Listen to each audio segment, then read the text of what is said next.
to Megan. We'll do another quick transition. So first, I want each of our adult panel members to introduce themselves and say a little bit about what brought you to advocacy or to the mental health space. Hello, my name is Gil Betterline. I have been an FA patient since 1990, so for 34 years now. Passively in the beginning for the first 22 years, where I kind of kept it a secret. And then with my first cancer in my tongue, I started opening up, obviously, because I felt like I couldn't do anything else. And from there, I've slowly been going through a process of trying to open up and being more active in the community and in general. And I've done that by, first of all, with my first cancer, my best friend who I made music with, he told me that I had to survive this thing because we were going to make an album together.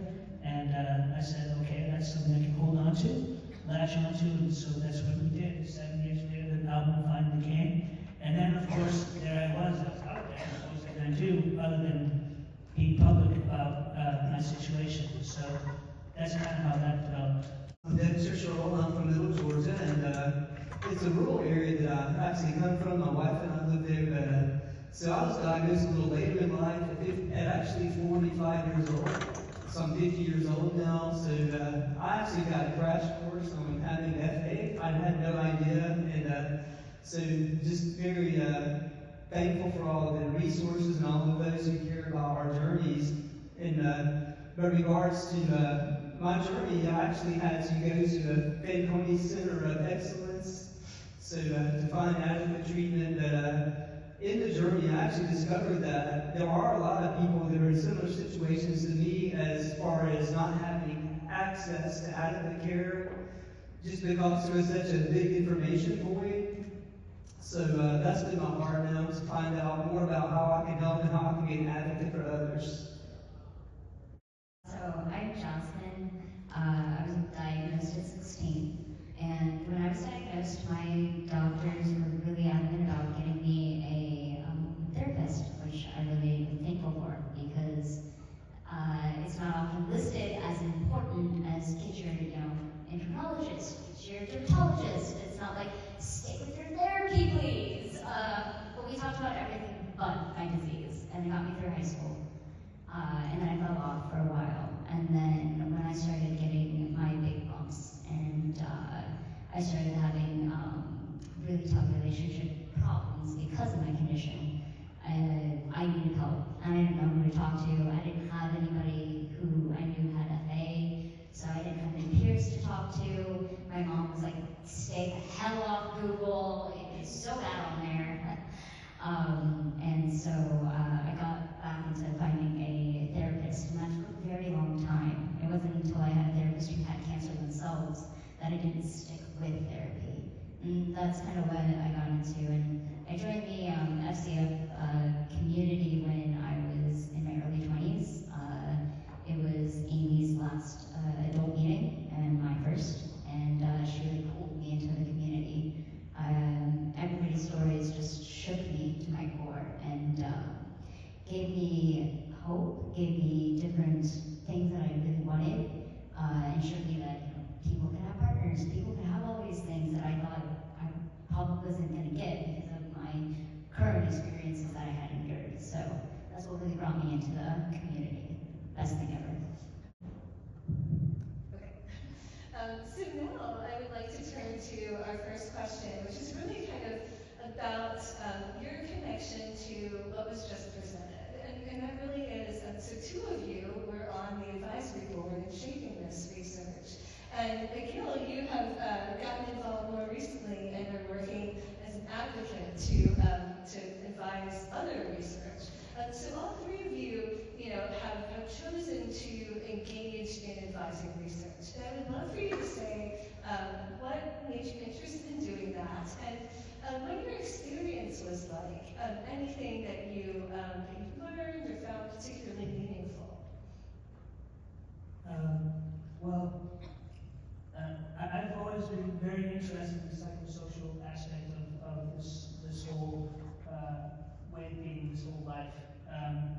And so I felt that it was a natural fit for me to participate in this particular study and to help out with this one. I think that there was a lot of takeaways from it. I think there was one of the things which is being confirmed in the fact that there were so many things that overlapped. My story overlapped with so many others. I felt really like, and I think all of us kind of feel this way too, that when you're a part of this community and you see all these people who have these similar experiences and you bond with them, and you really have this very strong feeling that you want to give something back. And so that's why it's important for me anyways to be involved in stuff like this. With the psychosocial stuff, it kind of caught me a little bit off guard because when I was invited to be part of this particular study, I was in a tough spot myself. I had a couple of months where I was having tests incessantly. I mean, the full-time patient thing, I think that's Sean that came up with that term, and I've been kind of like not wanting to accept that one, but I finally took it on myself. I am a professional patient. And so doing that, being a professional patient, those 2 months, and I go through this oscillation back and forth, sometimes more psychologically healthy than others, but these past 2 months have been really rough. And so when I was asked to be a part of this, I said, yeah, sure, I'll do it. And then the first meeting started, and I kind of crossed my arms and I was thinking, what the hell am I doing? I don't want to be a part of this. I want to listen to people talk about mindfulness. I know all this stuff already. And then slowly but surely, I realized that instead of looking at my phone, my ears were kind of pointing more and more towards the speakers, and I was listening more and more, and there was more stuff that, I recognize that. That's me too.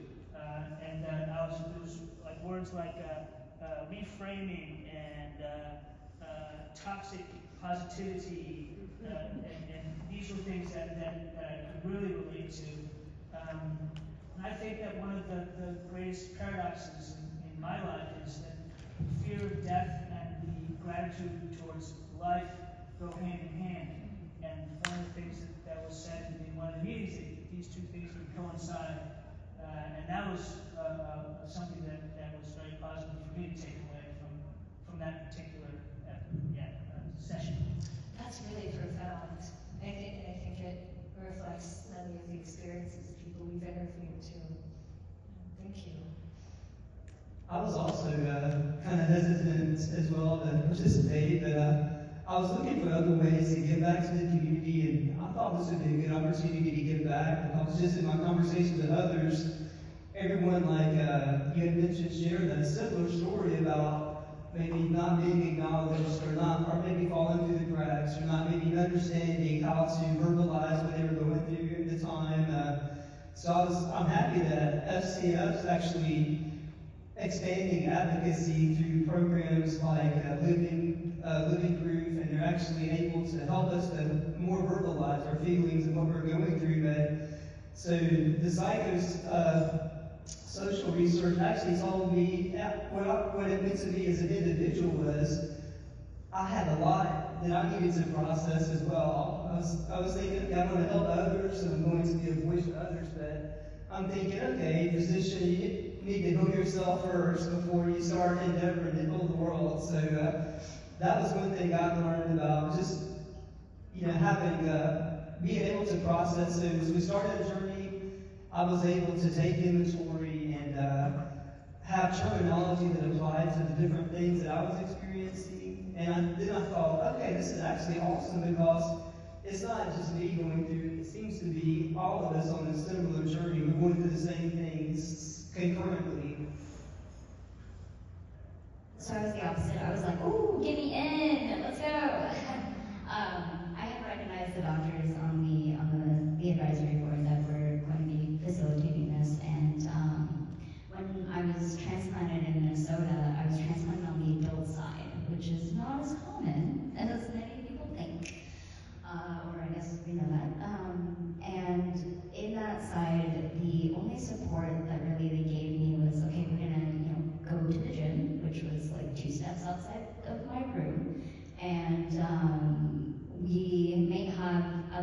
transplant survivors come talk to you if you'd like, which always started with, I had no clue what this was, and I was like, okay, we are not the same. And that didn't really help, but then my fellow FA buddies, Kyle and Angela, were like, hey, there's somebody across that there's a lot of support that the children's side get. They get a lot of art, they get things that they can work through. And I remember that they had reached out to a very wonderful doctor who went out of her way to come over and see me on my side. She would help my therapies, and it wasn't just like, hey, like, let's, give you some physical therapy, but let's also, talk things out. And the more and more I talk things out, I wouldn't have gotten through all of that without it. I couldn't call my doctors because my therapist at home didn't really understand it, but he was there for me and my mom, but I needed something for just me and something that would understand it. And because she had seen other patients with FA and she had known the experiences and she had built a very deep relationship with those in our community to supporting them, she knew how to help and ask those questions and get me through that part. And so when I saw this come up, I was like, this needs to happen more. You can't get us into these doctor's appointments, can't get us into these studies if you can't mentally get us there too.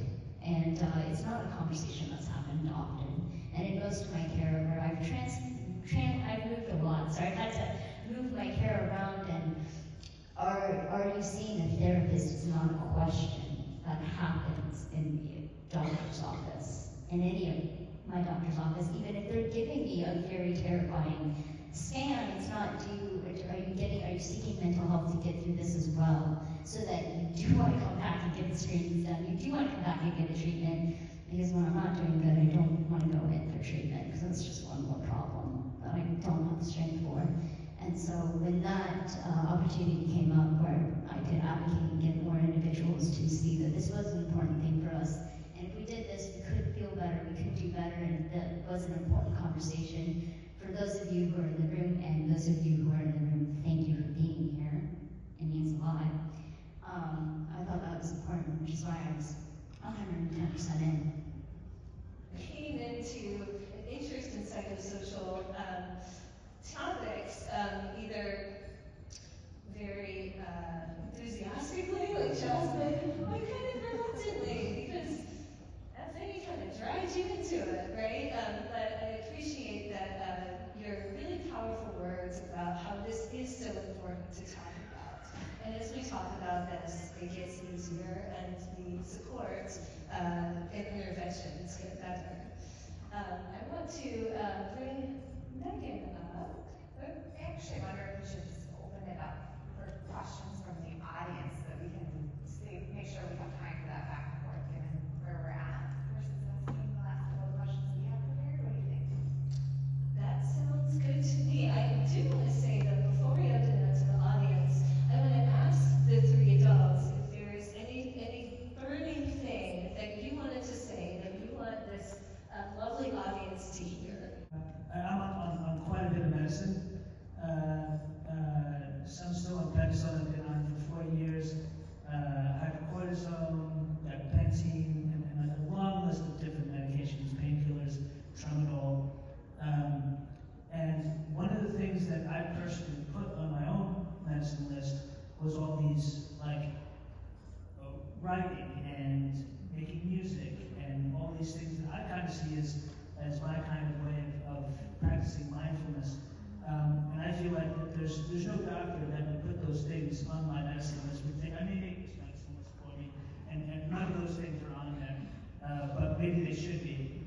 I just think that kind of awareness from physicians' sides and practitioners' sides would be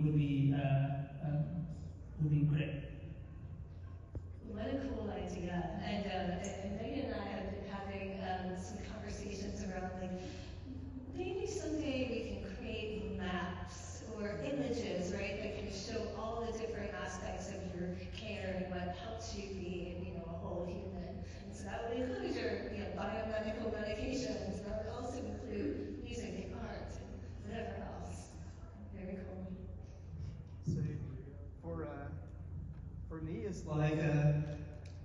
took inventory. I needed to really, someone asked me, if someone in the psychological field, they're like, what do you do for fun? What's your hobbies?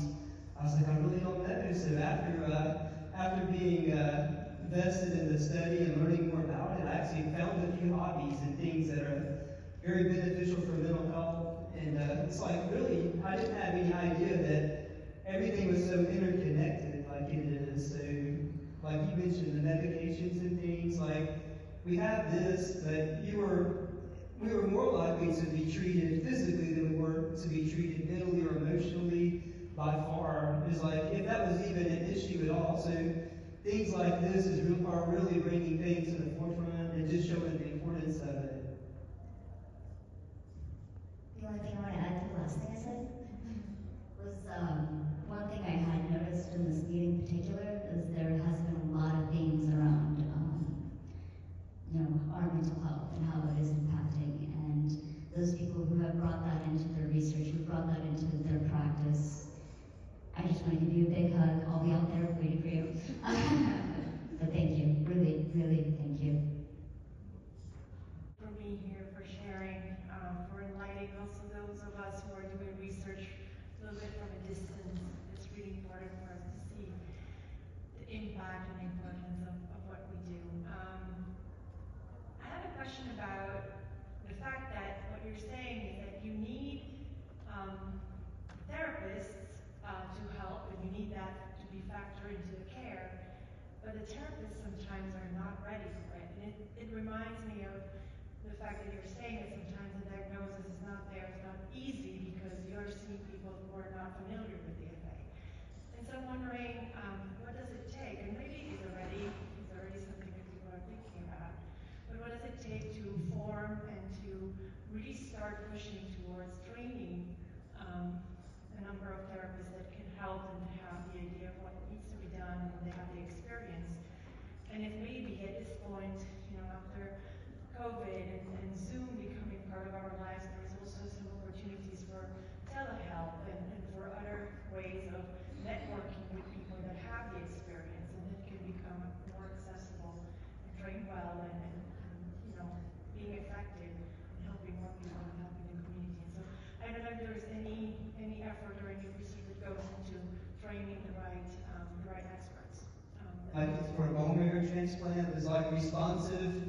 You have a crisis, and it actually, I noticed it was the same type of thing for the psychological or mental health aspect of it as well. Like if you had like a semi-crisis or a crisis moment where you're experiencing like a high anxiety level or something, there was something for that. Someone would intervene, but maybe if it was like a first line defense or like instead of just being a reactionary thing, if it were just like highlighted at the initial, like maybe at even every meeting that you have with a physician or whatever, saying, oh yeah, well maybe not just by the way, but there's also these resources that are available for you.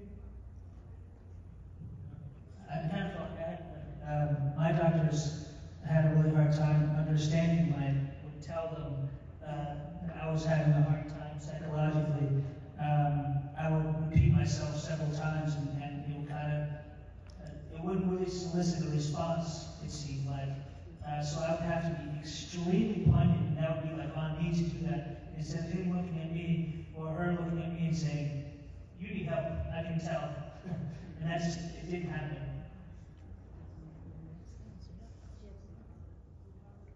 Okay, adding to that, I tried to find multiple therapists throughout my time, and I feel like I've broken them. I've gone in and been like, okay, this is what's up, and I'll be like, I'm not even telling you the full story. They're like, oh, that's a lot.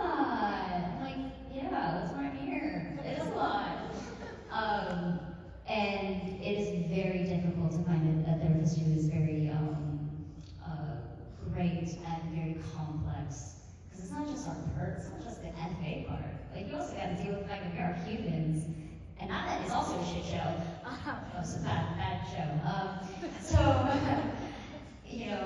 Finding if there was a list or through this study, there was more education and there was a way to get more advanced therapists, whether, I don't care if I gotta wake up at 3 o'clock in the morning to talk to you, I will be up. And I think that that would be a huge thing. That probably would get us in quicker, faster, because you go through 12 therapists in town and you're like, well, nobody can help me if I broke all 12 of them.